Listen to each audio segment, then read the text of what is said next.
So one thing that you can think about when trying to organize is filing for anything, whether it's jeans, t-shirts, bras, underwear, whatever you need to organize clothing-wise, think about filing it. This chair was an old frame and we totally gutted it. It was a wooden frame originally, we painted it out, and then this is actually a hand-painted fabric technique. But this is a piece that gives a nod to what it used to be, but it's a little bit more modern. We're focusing on a single floor, fully accessible design. And part of it is not to band-aid with ramps afterwards, but to have it built into the design where the land just gradually comes onto the property, and the kitchen, living room, and everything, and even the bedroom is available on the main floor for later stages of life. From the Zoomerplex in historic Liberty Village, the Zoomer with Marissa Semkiw. Welcome to the Zoomer. I'm Marissa Semkiw. People tend to think bigger is better, and that is true too when it comes to housing. But as Zoomers make life adjustments and reorder their priorities, they're finding out there's another option: downsizing. Not only because small spaces are much less expensive to build, buy, or rent, but they also tend to have lower maintenance costs and utility bills. So today, we'll look into all aspects of this, including the benefits and savings. And later in the show, we'll look at design considerations for small space living, and we'll show you some neat ideas for how to make the most of your tiny backyard. But before we dive in, let's tee up the topic. Ever heard of the tiny house movement? Simply put, it's a growing real estate trend that favors living simply in small homes. These micro homes measure, on average, from 100 to 400 square feet, often resembling studio apartments. Over the last 40 years, the average home in Canada has increased in size by nearly 1,000 square feet to an average of 1,950 square feet. But over the last decade, the push to downsize has grown, especially as home costs have soared. This phenomenon is particularly pronounced among Zoomers. Approximately 2 out of every 5 tiny house owners are over age 50. It's no wonder. Tiny living has large benefits, from environmental to social to economic. And with the right amenities and design, the so-called tiny house can look and feel twice the size. Okay, so Vivian, I think it's fair to say that Zoomers know what they want. They're savvy buyers, right? So they know what they want now and what they'll need in the future. What is it, as a real estate agent, what is it that they're looking for?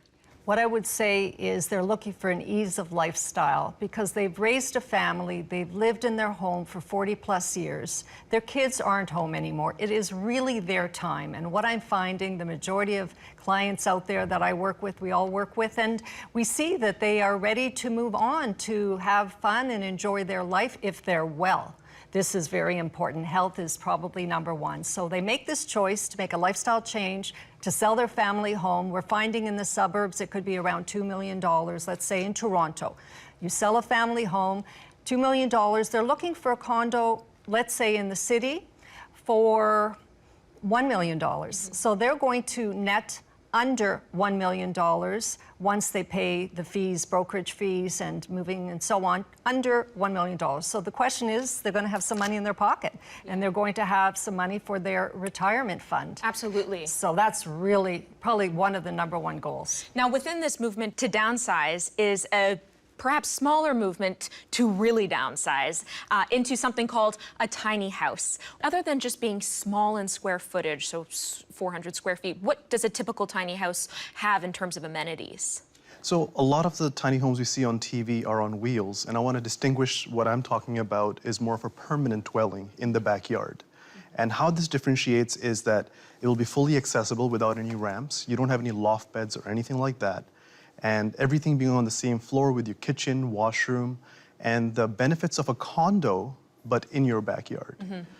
Now, of course, one of the biggest challenges, Andrea, is letting go. Typically, when you think about downsizing from that large suburban home in the city to something like a tiny house, or even just downsizing to a condo, one of the biggest challenges is letting go. And I've heard of some deals being hinged on whether or not there was space in the house for that old tattered couch. Absolutely. So is that sort of what you see too? We do. We see a lot of boomers that are coming and they want to take certain pieces of their furniture, but they also want to customize it. Maybe they have grandkids coming to visit and they need a high traffic fabric, but they also have an emotional attachment to pieces. They may have raised their family on this one sofa, or they may have a dining room set that can really be transformed and updated, given a little bit of love too, because maybe it's seen better days, but then they can take it to a new home and it can have a new life, and they still have those memories of the furniture piece. Just how big is this trend, Vivian?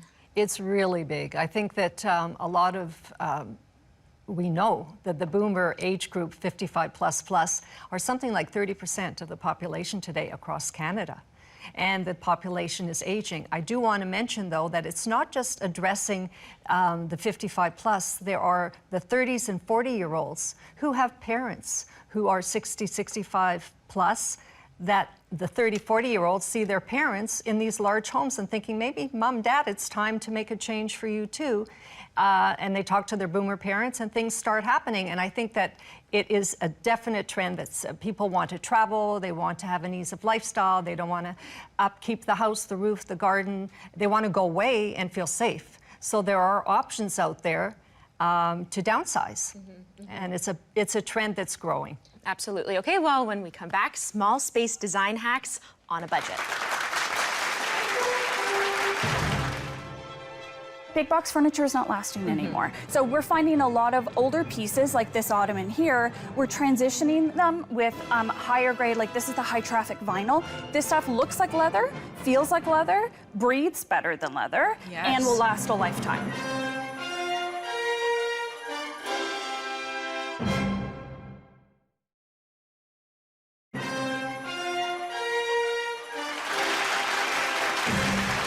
Welcome back. Our Z News videographer, Darren Maharaj, met with a Zoomer couple in the GTA that were in the process of making the big move from a 7,000 square foot home to a 3-bedroom condo in the city. Watch this.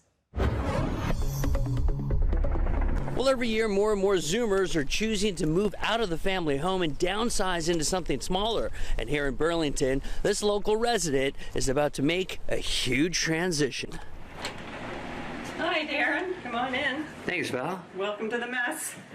The kids have all left home, and it's 7,000 square feet of just Bill and I, so it doesn't compute. We're moving to a 3-bedroom, just over a couple thousand square feet condominium. It's actually the penthouse, which is so quite palatial by Toronto standards.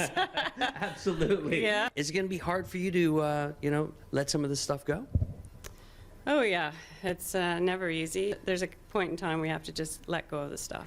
Do you want me to put that in her pile? Yeah. Many people would use Kijiji, Craigslist, eBay. I would use an auction company called Max Sold, which helps me clear out the entire home. There's a great app called Fetch It. They will come and transport those items for you, move them from point A to point B within your home. It's like an Uber?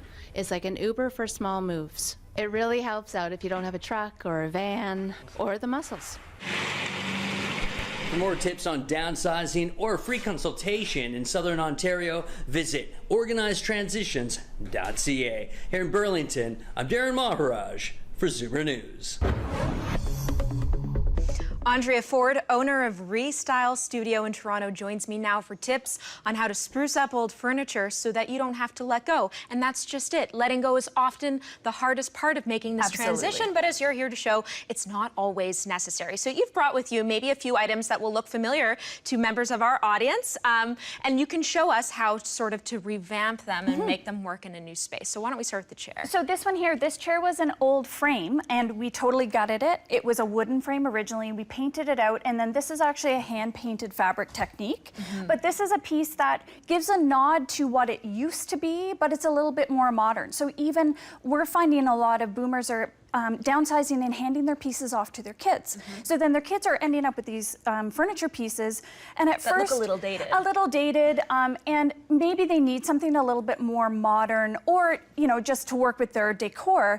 and stuff is sitting in the basement because they're afraid to move forward with it. So painting it out is okay. It actually brings out the carving and all of that detail, and you still know it was grandma's chair or mom's chair and that kind of thing. We even find little love notes put in. So you can keep the sentimental aspect of Yes, it too. absolutely, and update it. Okay, and so what are some of the things that you tend to find in some of these old pieces of furniture that you want to get rid of, that you want to rip out? So that's the other thing. When we had parlors that women sat in for 2 hours on a Sunday, we had space for furniture to be a little more delicate. Yeah.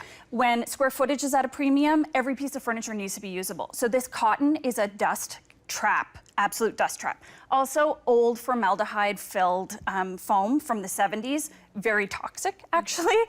Coconut fiber, this is another version of coconut fiber. Horsehair, straw, all of that stuff was in chairs just like this. Yeah. We've replaced it.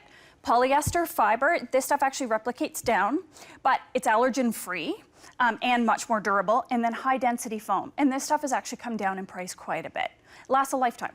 To what extent is it true when they say they just don't make furniture like they used to? It's true. So big box furniture, and now that being said, if you want to spend the money, you can get amazing quality furniture now.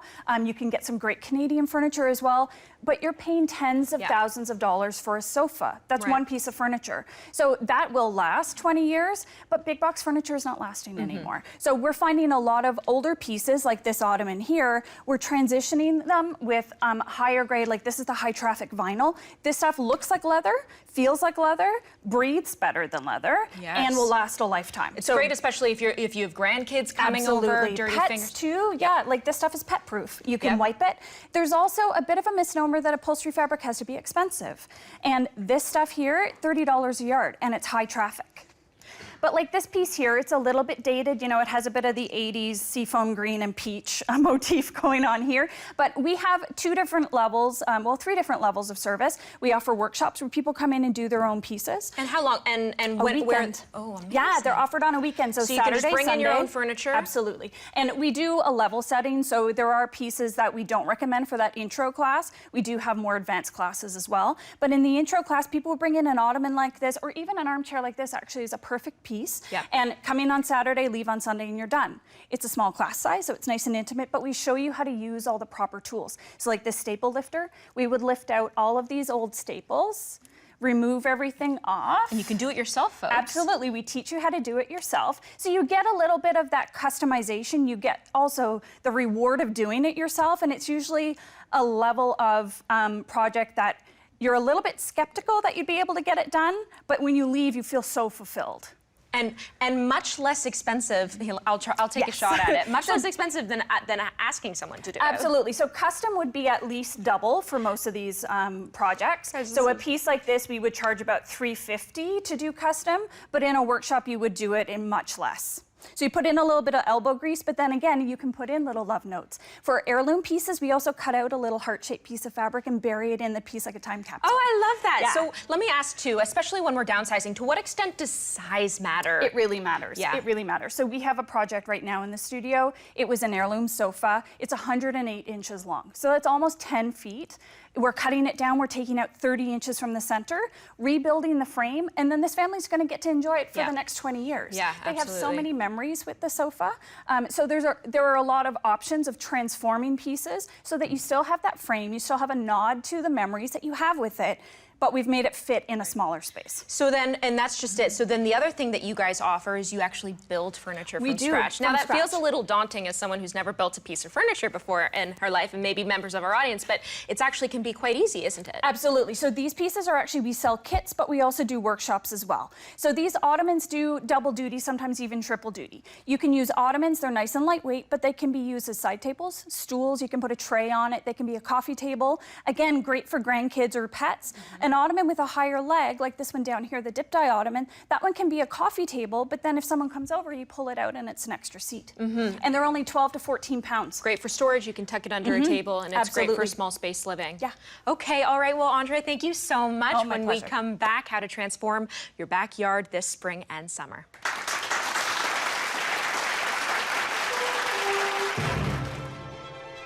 I like what you've done here too, because what you've done is you've basically created zones in a small space to make it feel a little bit bigger than it actually is. And so over in this zone, if you will, you've started with your barbecue.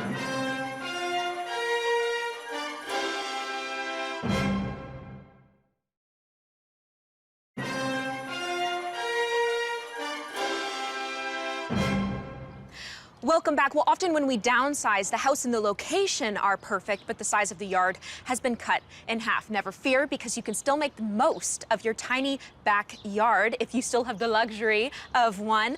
Todd and Danny are here from Liberty Village Home Hardware. Guys, thank you so much for being here. What's the first thing we need to keep in mind when we're thinking about getting our space ready for the spring-summer season? Yeah, I mean, it starts from the ground up, Yeah. and we brought a couple of examples here. We've got this artificial turf that looks like real grass, feels like it, no maintenance involved in that product. That's the nice thing about Yeah. artificial turf too, is actually you can leave it outside in the wintertime, though your grass does look unusually green in the Yeah. winter underneath all that white snow. And then over here, And then we also brought some patio deck tiles that they click into place. They're super simple to Very put durable. together. Very durable. They're backed by a 20-year warranty. They will not crack, they will not fade, they will not warp, basically for life. Really easy to maintain. There's no sanding. There's none of that involved because it's 100% plastic and consistent throughout. and both reasonable in price. These are about $135 for a roll of 3 feet by 10 feet, and the tiles come in packs of 10, and they go in around $57.99. So you get 10 square feet. Now, out of that. I like what you've done here too, because what you've done is you've basically created zones in a small space to make it feel a little bit bigger than it actually is. And so over in this zone, if you will, you've started with your barbecue. Let's talk about this a little bit. Yeah, everybody still wants to have their barbecue outside, and this is a nice footprint. It's a small one. It's got arms that fold up or down, and this one in particular is electric. So for those who didn't have the ability to have propane or charcoal, this one you plug and play. Oh, And, neat. Yeah. Okay, very good. All right, now moving on, we've got this Adirondack chair, Muskoka chair, if you will. I love these types of chairs because they're extremely comfortable. And so why don't you tell us about it? This one, super light. Again, 100% plastic, so there's no fading, deterioration to it. And they come in at $25.99. That's so reasonable. And the Yeah. other thing that I find too with wood is, you're right, it can kind of fade at times. Yeah. And then you have this sort of matching table. Now this is so great too because you can store it away neatly, in particular in the wintertime if you want to put your patio furniture away, or you could probably leave it out in the winter. They stack really easy as well. To put them together is just 3 basic steps. Just snap it together, and then there she is. And I see that the price on this table is about $16. Yeah, $16.99. So very great, very reasonable in price. And how about this comfy looking chair? Yeah, this is a zero gravity chair, and it's super comfortable, folds up Should I attempt to sit on it? Maybe, Yes, maybe please I do. will. I don't want it to fly back on me, but woo. You won't want to get out though. I believe that to be true. And so you just sort of lean back. Yep. Guys, very comfortable. If you two want to just sort of continue this segment. Bring your drinks and Yeah. All right. And what's the price of this, did you say? $64.99 for this guy. Great, and I love how it matches. Okay, moving on. It's great to have sort of a table and chair setting where you can come outside and eat some food. So what have we got here? Yeah, this is a natural wood table that's, again, nice and small, so it can fit on your backyard set or balcony, wherever you may be. It also folds up. So again, that's always a huge advantage. The 2 chairs fold up and the table folds up. So it's just easy storage in the winter or even just in the summer to make more room. Get it out when you have friends over, pack it away when you're done. But it's also a nice sized table that you can sit down and eat something. And it looks lovely with this floor, okay? Now, in order to maximize space, what people will often do is think vertical. And so that's what you guys have done here with these planters and with this vertical garden. Yeah, this planter's kind of multifunctional. We've utilized it for flowers and plants, and you can see the vertical aspect to it. It also functions as a vegetable planter, grow tomatoes and that sort of thing. So yeah. Very cool. All right, and then if you didn't want this vertical garden, you have the other option here, a hanging, a planter. Yeah, hanging planter. Again, space-saving solutions. You can put things up high. yeah, maximize that square footage. And all of these products are available at Home Hardware. That's right. Okay, well, thank you so much, Danny Tide. It was great. When we come back, organizing tips to simplify your life. Stay tuned. So number one tip is do not hang your clothing on wooden hangers. So use felt hangers and it maximizes the space in your closet, so you can actually get double the amount of clothing by just switching out your hangers.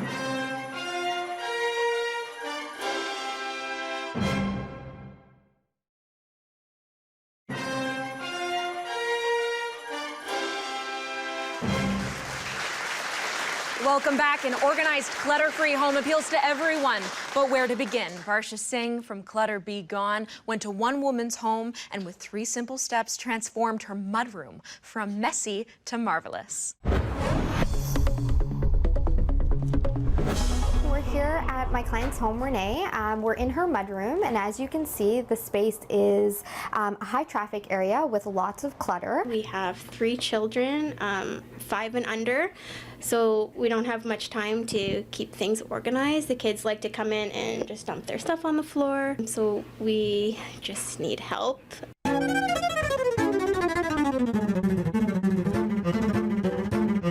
We're starting to pull things out of the little cubicles here and sorting them like items with like items. And then we're going to start labeling them. So we're just going to go through and you're going to determine what you want to keep, what you want to declutter. So these are brand new and they still have tags on them. Yeah. What are we doing with those? So those are, we're going to use them. We're going to use them, okay. Which one do you think? Okay, maybe these ones we'll keep. These ones we'll keep.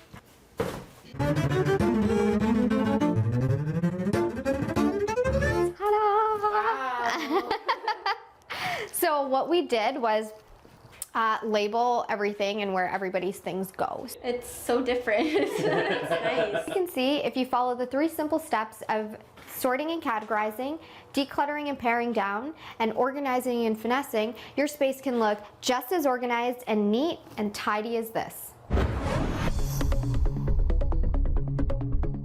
And Varsha joins me now. Thank you so much for being here. Let me just say, I love what you did with that mudroom. Thank you. I love a clean mudroom. Yes, it was a great transformation. But I have to ask, what are the most disorganized rooms in people's homes that you find? So let's start with the kitchen. That is the #1 clutter spot or hot spot for clutter because it's a central area for families where they gather, whether it's in the morning, whether they come home from school, whether it's before dinner or just hanging out around the kitchen area.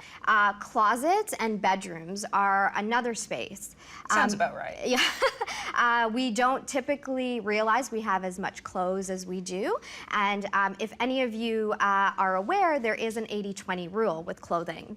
So we wear 80% of our clothing 20% of the time. And so ideally your closet can be downsized significantly and we can look at some ways to do that. You just have to do that purge once a year. Correct, correct. Or even when you bring something in that door.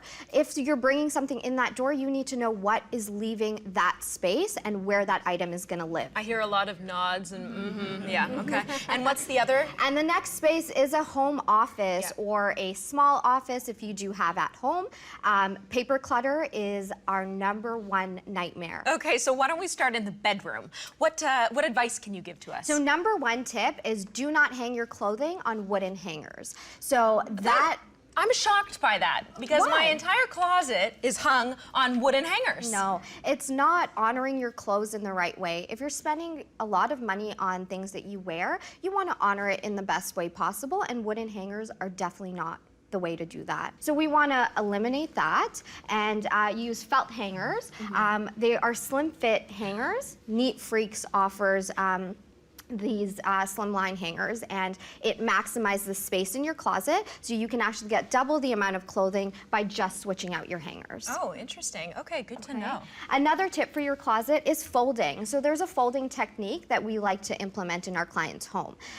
We don't pile, we file our clothing. So by filing your clothing, it's just like a filing system. You're able to see color, you're able to see the volume of what you have, and it's easy for you to take things out out of the drawer and easy for you to put them back Right, in. think about it. If you open your drawer, you only see the top shirt or Correct. the top bra. Oh, well, my bra drawer is just, they're So- stuffed in there. But if it's just, you only see the top. And often I'm trying to sort of dig down Correct. and see what's in there. Yeah. So that's a great idea. So how would we do that? So basically what we would do, women, organizing your bras can be very difficult. So one thing that you can think about when trying to organize is filing for anything, whether it's jeans, t-shirts, bras, underwear, whatever you need to organize, clothing-wise, think about filing it. So your bras, for example, they are naturally this way. So what we're gonna do is we're gonna stack them and file them. Simply like this in your drawers, okay? And if you find that we can maximize space in that drawer and have your bras, your underwears, and your socks, the #1 rule of organizing is containerizing. So if we can containerize our items, it allows things to stay in one area and it's not all over the place. And so to containerize would that literally mean to put all of the things in a container, but then within the drawer? Within the drawer. Because again, it's limiting us on how much can fit in that container and in that drawer. And also it makes things easier to retrieve opposed to trying to filter through and find what you're looking for. I'll be going home and reorganizing all my drawers tonight. Okay, fantastic. All right, so moving on, we've got, let's head to the office, if you will. So the office, there is one acronym that I can recommend thinking about when paper comes through your door. It is FAT. Yes, I said it, FAT. So to file, to act, or to toss are the 3 actions that you need to think about. So if you're going through your paperwork and filtering your mail, you want to indicate what action is being taken with those paperwork. I think all of us are likely, well, at least I am very guilty of not tossing enough in the garbage. Yes, and most clients, that is the problem. They think that they need to hold on to all these things, and then it builds up, and where does it build up? The kitchen, or then it gets moved from the kitchen to the office, and it's boxes or bags or a table, wherever it gets put. Well, this is an extremely messy pile. I won't even ask you to go to sort through those documents. Okay, and moving on to the kitchen. The kitchen is, as I mentioned, a central space for everyone, the family gathers. So we want to ensure that things are organized, again, containerized, in order to limit what is going to fit in that kitchen area. So carving out specific places for things to live is very important. And how do we do that and maximize space? By some containers that we bring on site with us and implement in our clients' homes if our client chooses to. I really like these. It would be great for spices and things like that. Correct. So we have some fridge bins here that range in sizes that can help organize whether it's condiments or drinks or juice boxes and that sort that you can use. We also have pantry bins that we like to put snacks and spices or loose goods in one central space so you know exactly where to go. The other important principle of organizing is labeling. So once you have your things organized in your containers, you need to label the container because everybody's sense of organization is different. So if we're living in a home where your husband's idea of organizing is not the same as yours, a label and a container is one thing, and they know exactly where to go and where to retrieve and where to put it back. Because the #1 thing we also hear from clients is, it's great that the system is set up, but will it be maintained? And how do you maintain it? By everybody knowing where things live. It's funny you should say that, because as I look at these trays, just this morning I was looking for the coffee maker, and sure enough, it was in the cupboard where all my trays were, which makes no sense, but then I had to sort of take the coffee maker out and get the tray. So my kid, I should have you come over to my kitchen. Again, the file not pile system works right here for your kitchen as well. You're going to file your cutting boards and your cookie sheets and your baking supplies so you can easily pull and retrieve instead of piling, having to lift out and figure out what and where it is. Absolutely. Yeah. Okay, Varsha, thank you. No problem. When we come back, audience members get a chance to ask their questions. Stay tuned. We sold our house in Victoria and moved here about a year ago to be near our amazing grandchild. And we're currently renting a condo. And we're wondering if she should consider perhaps buying one.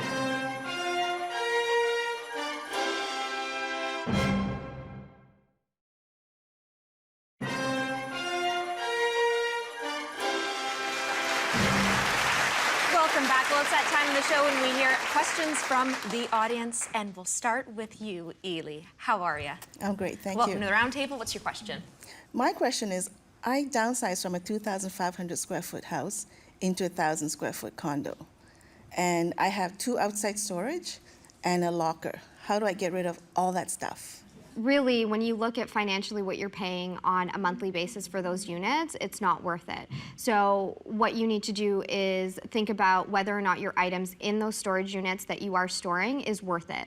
Is it worth what you're paying every month? Because by the end of it, if let's say, for example, it's been in there for 10 years, the cost of what you've paid for that unit for 10 years could have bought you those contents again. So it's really, you know, you really have to take the time to do the process. If it's too overwhelming for you, that's where us and our team as a third party will come in and work those 7 hours or 8 hours to get that space completed and done for you. But ultimately, you know, you do have to weigh the cost here. I lived in the house for 30 years, so it's tough. Yeah. All the kids' stuff, all the kids' toys, the kids' drawings, their books, I kept. So what is that doing for you? So keeping it in a storage locker, how often are you accessing those memories? You're keeping it because they were memories, but you need to think about your life moving forward. Those kids are grown and they're gone, and if they really wanted those items, they would have been back to get them. If they haven't accessed it, Give them to your kids. Drop them off. It's, you know, tons of families we've gone in and we've decluttered, and parents and Zoomers are holding on to things because they think their kids want their things, and they don't. Because if they did, they would have taken it. It's their stuff too. It's their things too, yes, but they say, well, what am I gonna do with it? Where am I gonna put it, right? If they don't have space, why are they using your home as storage? Sell it, make some money. Yeah. That's right. We often call that storage process first burial because you've already removed it from your home and you're living without the items. And when it comes to furniture, you know, if they're not going to put their name on it, you know, when it goes out the door, then you can sell it, you can transform it, you can sell it on something like Kijiji and make some money back from it. But you can digitize a lot of things too. And it's true, because when it's, what we see, a lot of people are just collecting it in their garage. And when you come and think about, how will I empty my garage? They're just scared of the whole idea. So we're talking about how you could use a 100 square foot unit that makes you consider everything that you have in there, and have the time to give it the consideration, to keep the things that are valuable to you, to scan them away, or take pictures of them, and then to let go of it. And I think that's a process we really have to honor. It'll feel like losing weight, you know? It Just is. the best. It very But much it's is. also, what legacy are you leaving your children? And, you know, as we age, we need to remember that we're not moving backwards. Something is going to happen, and we may not be here, you know, whether it's tomorrow, whether it's in a year from now, or 15 years from now. And if you're leaving a legacy for your children to have to deal with, think about that, right? If you don't want to deal with it now, then you're leaving that for your children to deal with. And why? Well, on that note, Ely, thank you.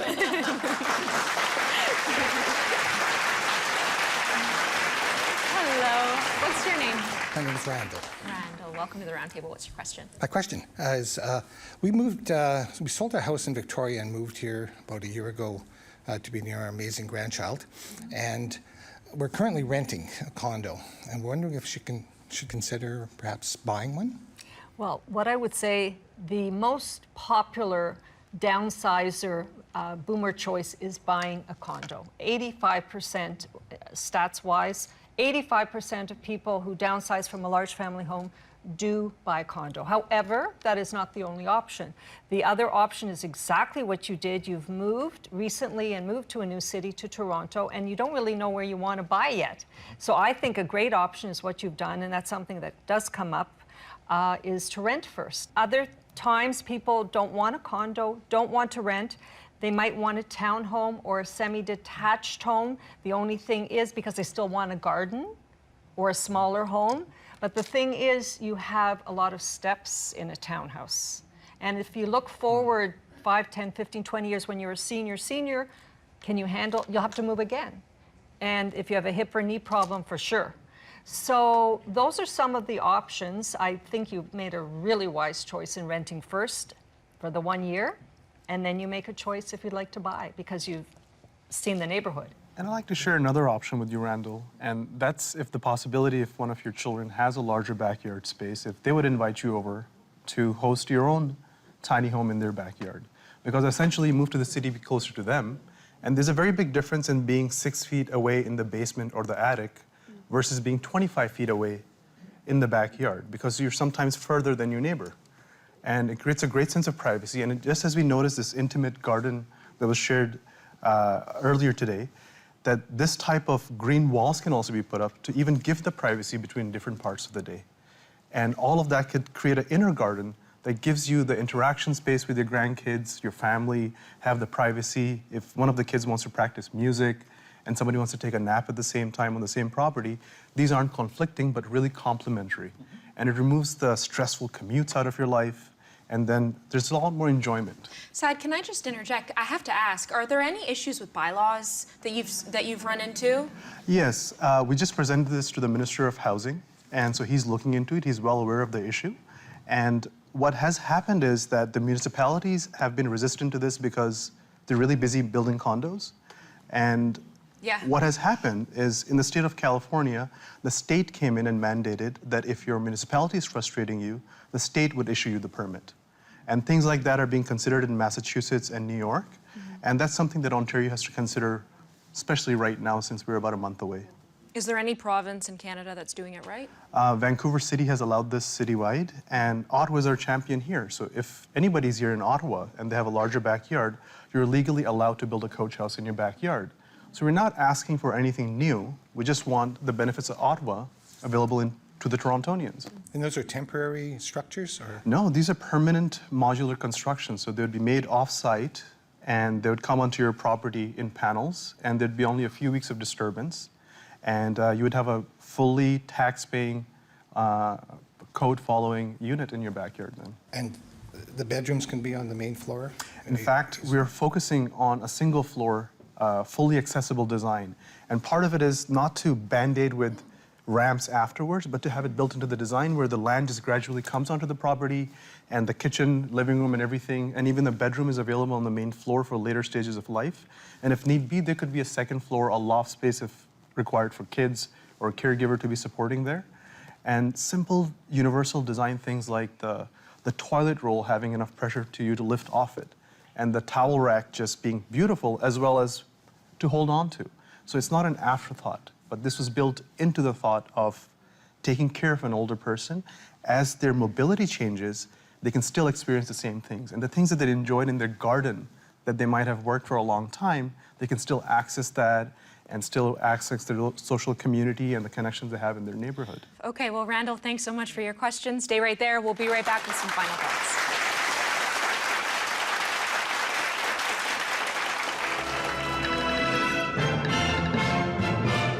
On Facebook, Sebastian writes, I feel cozier in my 2-bedroom condo than I ever felt in my 2,600 square foot home. Honestly. On Twitter, Sam tweets, I turned my condo balcony into a mini backyard with turf and tiles. My barbecue even fits perfectly out there.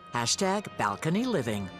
Keep the comments coming in. And don't forget to log on to www.thezoomertv.com for full episodes and more.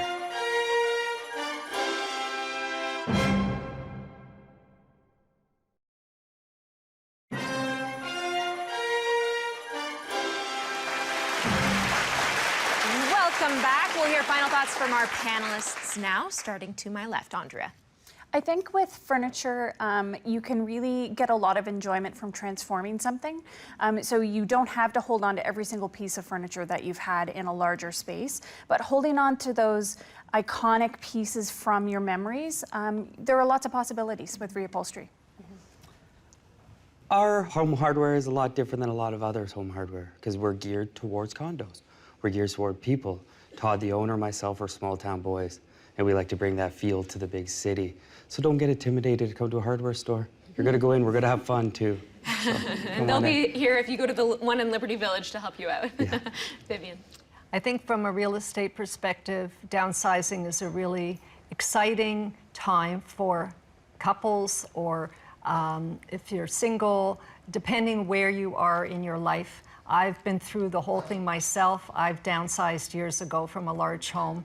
It had its moments, definitely, but if you have the desire to do it, to make a change, find a new lifestyle, ease of life, build some equity, make some lifestyle choices and changes, you just go with it and you move forward, not second guess your thoughts once you start on that plan.